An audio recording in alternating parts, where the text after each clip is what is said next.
Faustino Catalina. Iglesia Noticia. COPE. Estar informado. Saludos y muy buenos días en este domingo 10 de diciembre de 2023. Son las 8:30 de la mañana y llega el momento de acompañarles con la actualidad religiosa de estas jornadas en el informativo Iglesia Noticia en la cadena COPE. Será hasta las 9 de la mañana, la hora de la Santa Misa. Hoy con Rosa Muñoz en el control de sonido y con algunas informaciones que ya les adelanto en estos titulares. Santiago de Compostela ha acogido el 25º encuentro del Grupo de Diálogo Intercultural y Religioso del Partido Popular Europeo. Y en Ávila se ha celebrado el encuentro anual de los diáconos permanentes. El arzobispo de Sevilla, José Ángel Saiz Meneses, pide a los jóvenes combatir algunas adicciones como la tiranía de la apariencia y la imagen de las redes sociales. El viernes, en la fiesta de la Inmaculada Concepción, el Papa realizó la tradicional ofrenda a la Virgen en una semana en la que se ha reunido el Consejo de Cardenales que asesora a Francisco. Los obispos de Haití hacen una llamada a la fraternidad ante la grave situación de deterioro político y social que sufre el país, y los agustinos recoletos celebran el primer centenario de su trabajo evangelizador en China. Mientras tanto, en Mérida se abre hoy un año jubilar de Santa Eulalia. Faustino Catalina. Iglesia Noticia. COPE. Estar informado. Comenzamos el repaso a la actualidad informativa en Santiago de Compostela, donde se ha celebrado el 25º encuentro de Grupo de Diálogo Intercultural y Religioso del Partido Popular Europeo.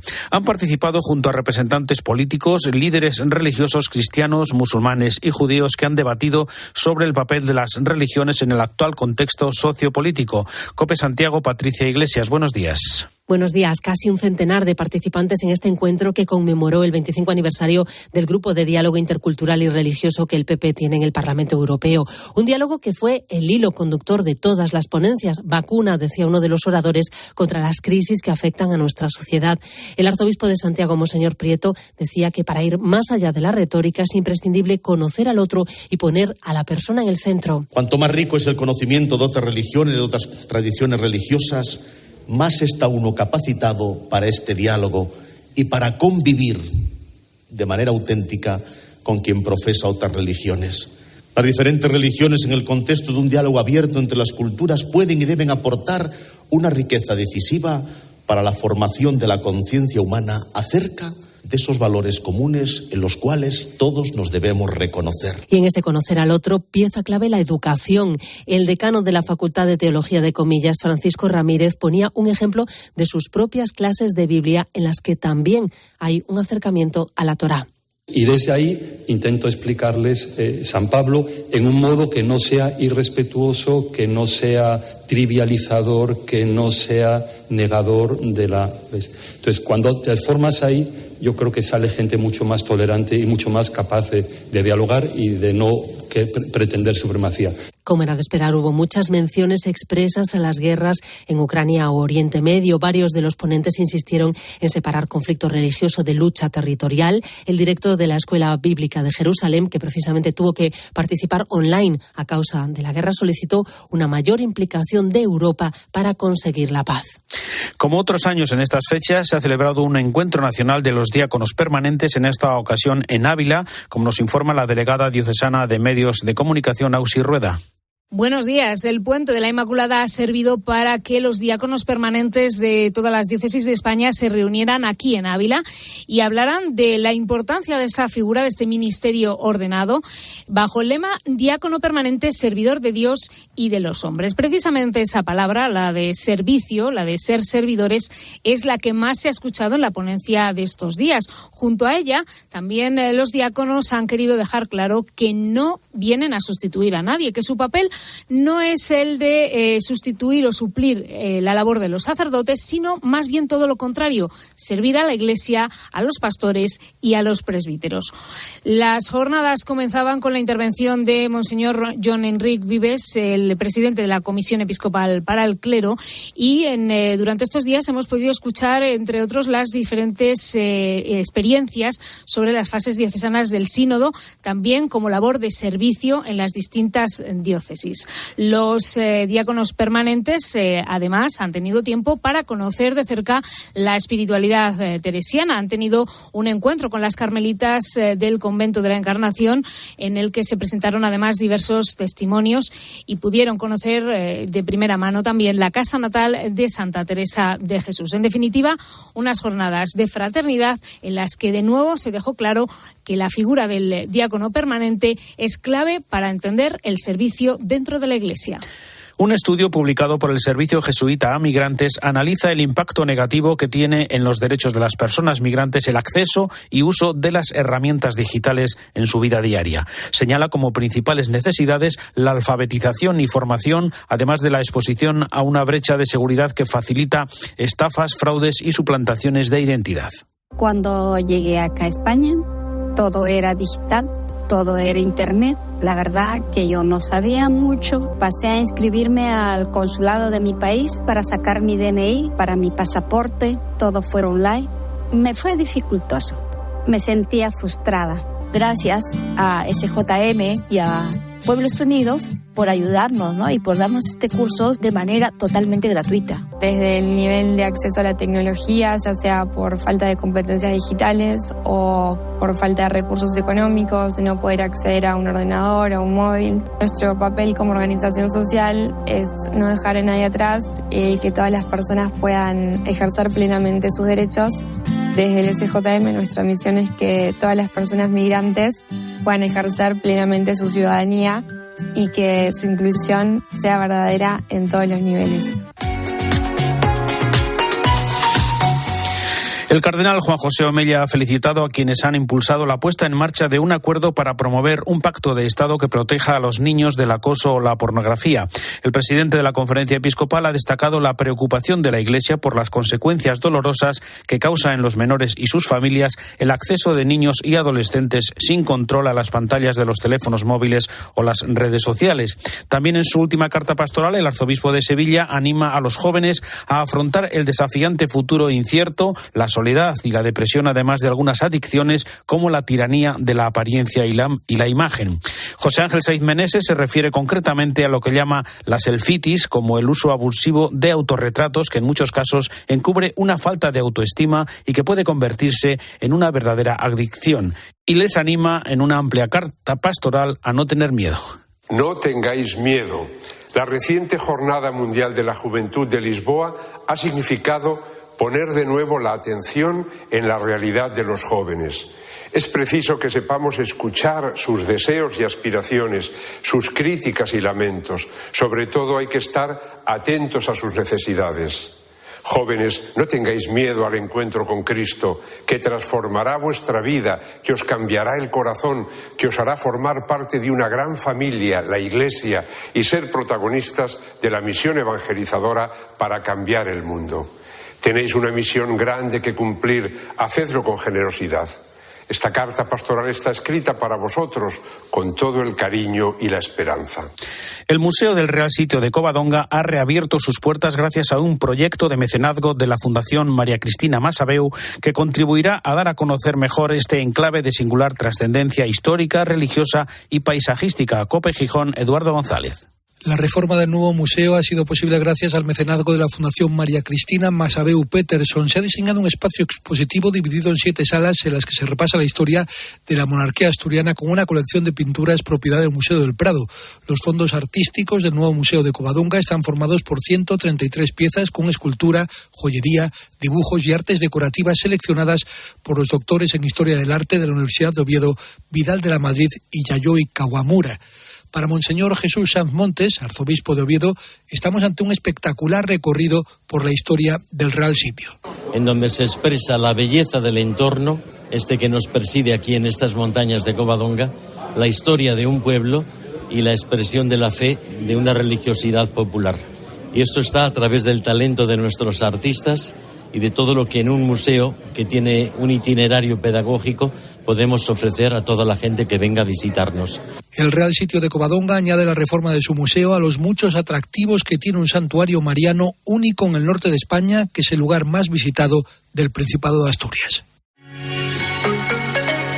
Faustino Catalina. Iglesia Noticia. COPE. Estar informado.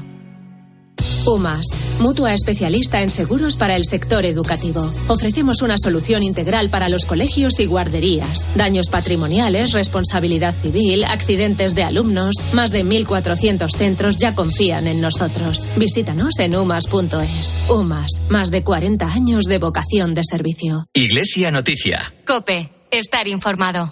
En Iglesia Noticia comenzamos el repaso a la actualidad internacional en Roma porque el viernes, en la fiesta de la Inmaculada Concepción, el Papa realizó el tradicional ofrenda a la Virgen ante la Embajada de España, ante la Santa Sede. Antes donó la rosa de oro al icono de la Virgen Salus Populi Romani, ante la que reza antes de cada viaje fuera de Italia el Papa Francisco. Y ayer sábado tuvo lugar la inauguración del pesebre y las luces del árbol de Navidad instalado en la Plaza de San Pedro. Nos vamos a la Ciudad Eterna con la crónica de la corresponsal en Roma y el Vaticano, Eva Fernández. Buenos días. Muy buenos días, Faustino. Aunque durante el homenaje a la Inmaculada hacía una tarde muy fría en Roma, el Papa, visiblemente recuperado en la que ha sido su primera salida del Vaticano tras la bronquitis y con la voz todavía afectada tras rezar en silencio las letanías de la Virgen María, dirigió a la Virgen una oración para pedirle que vele por las familias, los lugares de estudio y de trabajo, las instituciones públicas, los hospitales, las residencias de ancianos, las cárceles, los que viven en la calle y las parroquias, también las mujeres que sufren violencia en todo el mundo y, por supuesto, en un primer lugar estuvieron presentes los pueblos oprimidos por las guerras. Porque tú sei l'Immacolata Concezione.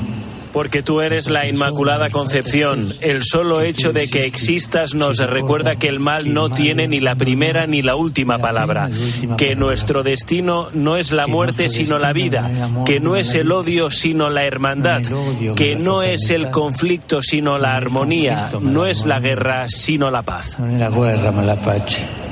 Antes de llegar a la Plaza de España de Roma, el Papa se acercó a la Basílica de Santa María la Mayor para regalar a la Virgen Salud del Pueblo de Roma una rosa de oro, un reconocimiento especial reservado a los pontífices desde hace siglos.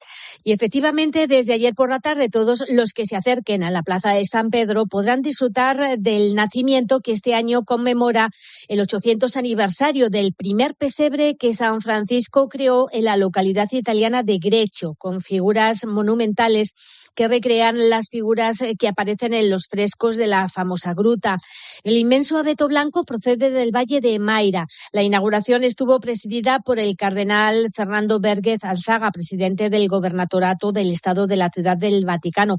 Por cierto, que como también es tradicional, ayer sábado por la mañana el Papa recibió a las delegaciones de Rieti y de Macra, las ciudades que han donado el nacimiento y el abeto respectivamente. En los soportales de la columnata se podrá visitar una exposición con 100 belenes realizados por distintas entidades, colegios y asociaciones de Italia. También en el Aula Pablo VI, miles de azulejos de vidrio veneciano narrarán la representación del nacimiento de Jesús. Recordamos ahora qué es y qué significa esa rosa de oro en la devoción a la Virgen. Nos lo cuenta Pablo Rivas. Es la escultura de un jarrón que dentro contiene una rosa. Está realizada en oro, pero su verdadero valor está en lo que simboliza, el cariño y la devoción a la Virgen. A lo largo del mundo esta rosa tan solo la tienen unas 20 imágenes de María. España cuenta con 2. Una de ellas se la entregó el Papa Francisco hace 2 meses a la Virgen de Montserrat. Pensemos en estos 800 años de presencia en Montserrat. Cuántos fieles visitando su santuario, desgranando las cuentas del rosario, pidiendo con humildad y sencillez a la Moreneta su intercesión por ellos, por sus seres queridos. Se la dio con motivo de los 800 años de la fundación de su cofradía. La otra imagen que tiene en nuestro país el reconocimiento de una rosa de oro es la Virgen de la Cabeza de Andújar, en la provincia de Jaén. Se la dio el Papa Benedicto XVI en el año 2009. Nos lo cuenta Manuel José Gómez, el presidente de su hermandad. Esto era un galardón que se le otorgaba a personas relevantes, reyes o personas que por alguna razón el Vaticano los consideraba como muy relevantes. Pero esto llegó un momento, parece ser que había ciertas rivalidades y algún papa decidió que solamente se le otorgaran a devociones marianas. Otras imágenes de la Virgen que cuentan con esta rosa de oro son, por ejemplo, la Virgen de Fátima en Portugal, la de Guadalupe en México o la de Aparecida en Brasil. La guerra en Gaza, la cumbre del clima y especialmente el papel de la mujer en la Iglesia han sido temas principales tratados en la reunión que esta semana ha celebrado el C9, el Consejo de Cardenales que asesora al Papa. Es el momento para el comentario desde Roma de Antonio Pelayo. Buenos días. Buenos días, Faustino. El Papa se reunió el lunes y martes pasado en sesiones de mañana y tarde con el Consejo de los 9 cardenales que le asesoran en el gobierno de la Iglesia Universal. Ha sido la segunda reunión del llamado C9 que Francisco reformó a principios de este año, incluyendo entre sus miembros a 2 cardenales españoles, el presidente de la Conferencia Episcopal, Juan José Omella, y el gobernador del Estado Vaticano, Fernando Vergés. Pero la gran novedad de esta reunión ha sido la asistencia de 2 mujeres, la salesiana Linda Poser, que enseña Cristología y Mariología en Roma, y de la seglar Lucía Bantini, profesora de Teología Fundamental y Filosofía de las Religiones en Venecia. Esta excepcionalidad se debe a que el principal tema tratado ha sido el papel de las mujeres en la Iglesia. En el comunicado final se afirma que el Consejo Cardenalicio y el Papa han coincidido en la necesidad de ponerse a la escucha, sobre todo en todas las comunidades cristianas, del aspecto femenino de la Iglesia para que los procesos de reflexión y de decisión puedan gozar de la insustituible colaboración de las mujeres. Es un paso más y muy importante el admitir a las mujeres por primera vez en este consejo exclusivamente masculino y se inserta en el reciente llamamiento de Francisco a desmasculinizar la Iglesia, es decir, abrir al sexo femenino escenarios hasta ahora cerrados a cal y canto. En el reciente sínodo también se insistió en esta línea, poniendo, sin embargo, algunos límites a excesos feministas, como las presiones para obtener la ordenación sacerdotal de las mujeres, cuestión absolutamente cerrada a toda discusión. Desde Roma les ha hablado Antonio Pelayo.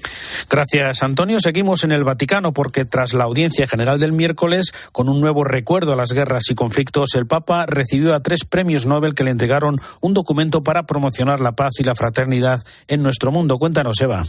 Aunque al principio de la audiencia el propio pontífice aseguraba que se encontraba más recuperado de su reciente proceso gripal, pidió a un asistente, Monseñor Filippo Ciampanelli, funcionario de la Secretaría de Estado, que leyera el texto de la catequesis. La reflexión estuvo dedicada al 4º pilar del celo apostólico, el Espíritu Santo, que inspira creatividad y sencillez en el anuncio del Evangelio. El Papa animó a ser audaces en el espíritu, ardientes en su fuego misionero, y recomendó invocarlo diariamente. El tono de la voz del Papa delataba que aún se fatiga cuando habla durante largo rato, pero al finalizar la audiencia pidió el micrófono para recordarnos qué es lo que más le preocupaba en estos momentos. E non dimentichiamo di pregare per quanti soffrono il dramma della guerra. No nos olvidemos de rezar por los que sufren el drama de la guerra, en particular las poblaciones de Ucrania, Israel y Palestina. La guerra es siempre una derrota. Ninguno gana, todos pierden. Solo ganan los fabricantes de armas. Soltanto guadagnano i fabbricatori delle armi. Al finalizar la audiencia general, la periodista filipina María Ressa, el físico italiano Giorgio Parisi y la defensora de la mujer del Yemen, Tawakkuf Karman, acompañados por el cardenal Mauro Gambetti, entregaron al Papa el documento redactado y firmado por otros 30 premios Nobel con motivo del primer encuentro sobre la fraternidad en junio de 2023, en el que se reafirma el compromiso de construir sociedades de paz y unificar la tierra herida por el odio y la violencia. El texto, leído en todo el mundo el pasado mes de junio por otros 2 premios Nobel, Nadia Murad y Muhammad Yunus, enumera los objetivos de la fraternidad humana, es decir, el amor como respuesta al odio, el deseo de crear sociedades de paz y unificar la tierra manchada por la sangre de la violencia y el odio, por las desigualdades sociales y por la corrupción del corazón. Y recordamos también el discurso del Papa a los miembros del movimiento de los focolares, también los proyectos sociales en favor de los refugiados y los presos que ha preparado la Basílica de San Pedro con motivo del próximo Año Santo en 2025. Uno de ellos, la fabricación de rosarios con madera de las embarcaciones en las que llegan los migrantes a Lampedusa. Cuéntanos, Eva.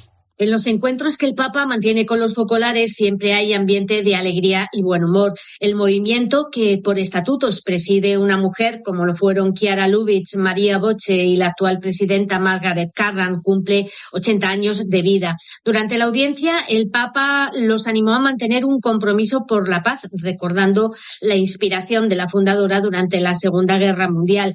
El mundo sigue necesitando constructores de fraternidad, les dijo, e improvisando sobre lo que había escrito, les confió que en 2014 acudió a visitar el cementerio de Redipuglia para el centenario de la Primera Guerra Mundial y ante tantas tumbas lloró viendo la destrucción que produjo. El pasado mes de noviembre, relataba, en el cementerio americano se fijó en la juventud de los soldados, vidas perdidas. A partir de este recuerdo, invitó al movimiento eclesial a convertirse en sembradores de paz y se despidió lanzando un mensaje de adviento a los presentes, animándolos a la vigilancia frente al peligro de la mundanidad espiritual. Y como nada que nos descuidemos, tenemos ya a las puertas el próximo jubileo, la Basílica de San Pedro se ha propuesto dar especial relevancia a las iniciativas sociales. Gratuidad, justicia y perdón. Estas son las 3 directrices sobre las que se orientará el próximo jubileo y las que justifican los 2 proyectos en favor de los últimos, especialmente de los refugiados, los presos y quienes no tienen hogar. En la elaboración de los llamados rosarios del mar, confeccionados con madera de barcazas recuperadas de Lampedusa, están implicados reclusos y personas que habitualmente viven en la calle.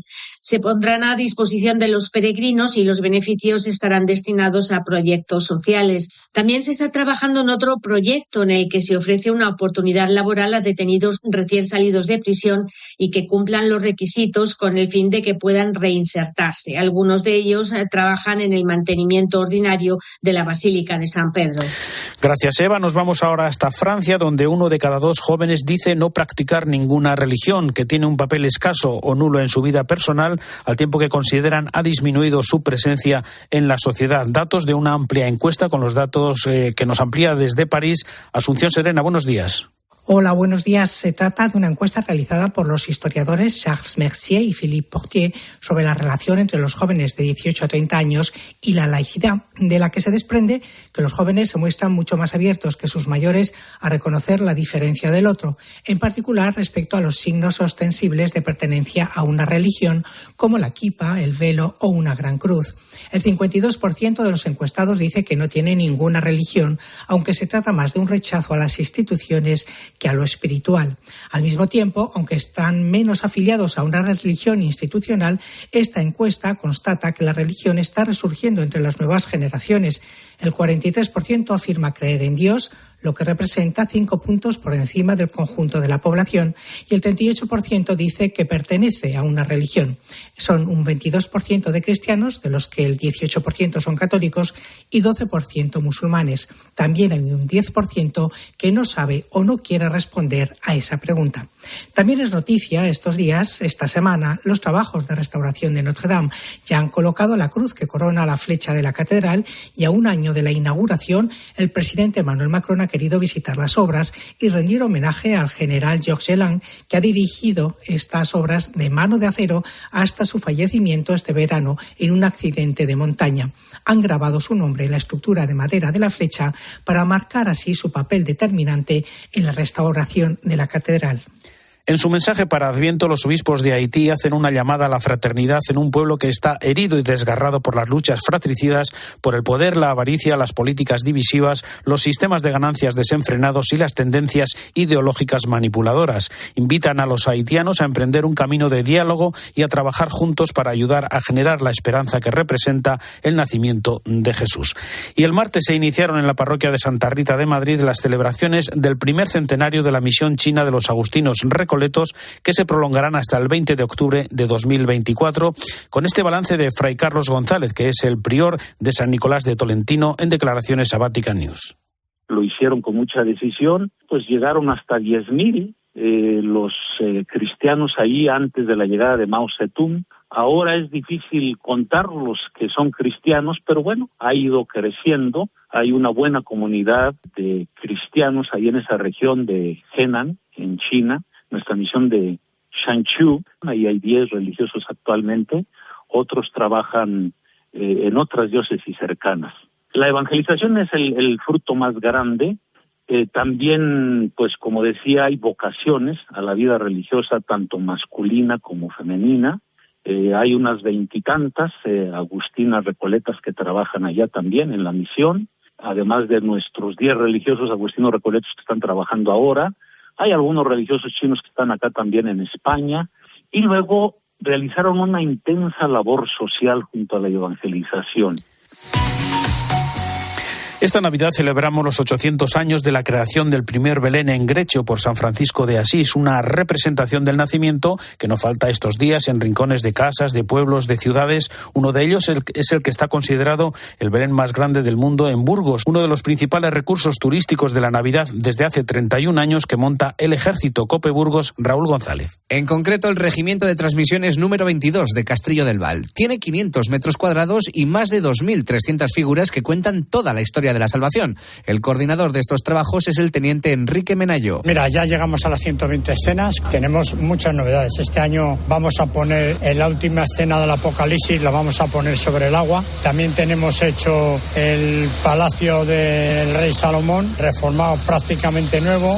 Tenemos una escena nueva de la ascensión de la Virgen a los cielos. El año pasado se recaudaron 38.400 euros gracias a las más de 40.000 personas que pasaron por este Belén. La entrada de tan solo €1 tiene un fin solidario. Una de las cosas que más orgullosa nos sentimos es que colaboramos a distribuir 12 cunas que han ido a Ucrania, a Turquía con el terremoto, a Siria y a algún país más. Este año servirá para sufragar proyectos de Cáritas Castrense, la Casa de Acogida San Vicente de Paúl, la Asociación de Médula y la Asociación de Afectados por la Enfermedad de Corea de Huntington. Se podrá visitar en el Monasterio de San Juan de Burgos del 12 de diciembre al 7 de enero. Y en Málaga se prepara la 9ª edición del Belén Viviente Diocesano que se representará el próximo sábado por 200 alumnos de los colegios diocesanos. Daniel García es responsable de marketing de la Fundación Victoria Colegios Diocesanos. Los malagueños podrán disfrutar de este entrañable evento el sábado 16 de diciembre de 10:30 a 1 y de 2 a 6 de la tarde en Casa Diocesana Málaga. Todas las personas que acudan al Belén Viviente Diocesano podrán disfrutar durante el recorrido de 7 escenas de la representación del nacimiento de Jesús en vivo por parte de 150 alumnos del Colegio Diocesano Padre Jacobo, que participarán como actores, y de 50 escolares de Cardenal Herrera Oria que guiarán la visita.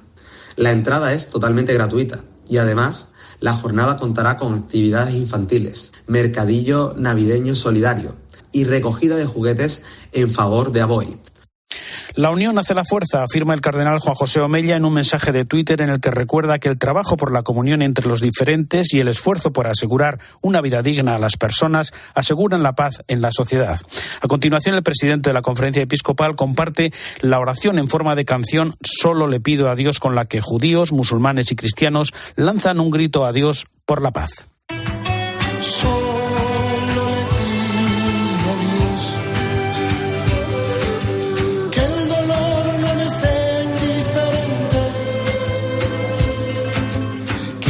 Seca muerte no me encuentre vacío y solo sin haber hecho lo suficiente. Hasta aquí el informativo Iglesia Noticia, programa 1858. Hasta el próximo domingo. El saludo de Faustino Catalina.